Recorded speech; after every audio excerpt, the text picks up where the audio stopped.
Moisturizer minimalis tu siang and malam sama juga. Ya, sama je. Dia tak ada macam moisturizer siang, moisturizer malam.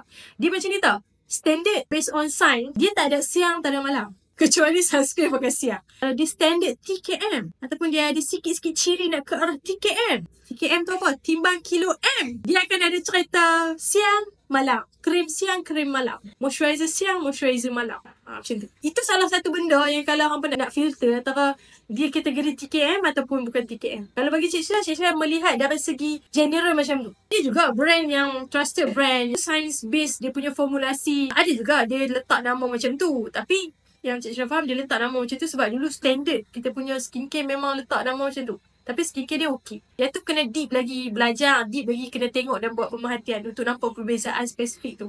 Ada certain brand yang macam tu tapi brand tu trusted. Tapi kalau brand tu dia labelkan produk untuk siang ataupun produk untuk malam, please hati-hati. Produk-produk macam ni dia tak ada.